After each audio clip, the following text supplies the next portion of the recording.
ఇప్పుడు రేవంత్ రెడ్డి అంటే ఆయన ఓ చిల్లర ఆయన ఇప్పటికీ చాలాసార్లు చిల్లర మాటలు మాట్లాడిండు.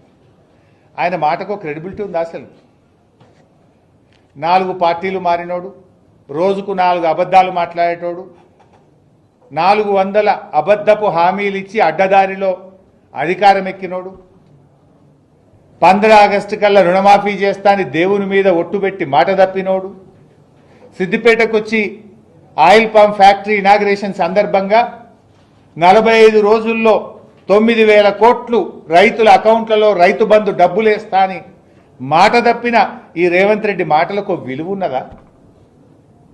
అబద్ధాలు చెప్పుడు, అడ్డమైన మాటలు మాట్లాడుడు, అడ్డదారిలో అధికారాన్ని అనుభవించుడు, అబద్ధాల గారడితో కాలం వెల్లదీసుడు తప్ప నువ్వు చేసింది ఏమైనా ఉన్నదా రేవంత్ రెడ్డి?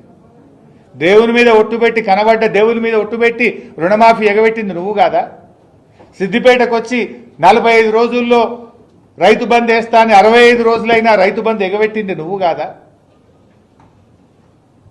అసలు నువ్వు ఎన్ని అబద్ధాలు?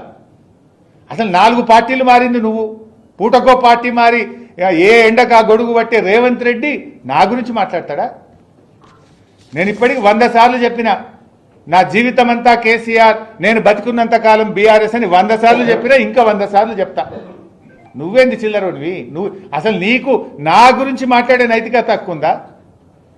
ఇందాకే అన్న కదా, గురువింద గింజ తన కింద నలుపు తెలియదు అన్నట్టు పార్టీలు మారిన రేవంత్ రెడ్డి ఒకే పార్టీ జీవితం అంతా పుట్టుక బీఆర్ఎస్ లోనే, చావు బీఆర్ఎస్ లోనే అని గతంలో చెప్పినా మళ్ళీ చెప్తున్నా.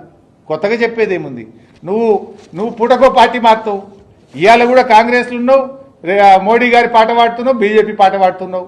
నువ్వు రేపేడు ఉంటావో తెలియని నువ్వు నా గురించి మాట్లాడి.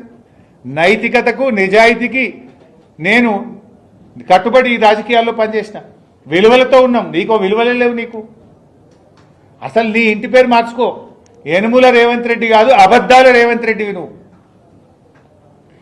నీ ఇంటి పేరు మార్చుకోవాలి నువ్వు. ఎన్నికలప్పుడు నువ్వు చెప్పినటువంటి అబద్ధాలు నమ్మే ప్రజలు మోసపోయిండ్రు. ఇవాళ ముఖ్యమంత్రి కుర్చీలో కూర్చొని కూడా అబద్ధాలే మాట్లాడుతున్నావు నువ్వు. ఒకవైపు జీవో రెన్యూవబుల్ ఎనర్జీ అంటావు, ఇంకోవైపు 24 గంటల ఉచిత కరెంట్ ఇస్తా అంటావు. ఎక్కడికెళ్ళి ఇస్తావు? రెన్యూవబుల్ ఎనర్జీ అంటేనే నీకు నీ ఆర్పీడీసీఎల్కు ఎండ కొడితే కరెంట్ వస్తుంది, ఎండ పోతే కరెంట్ పోతుంది.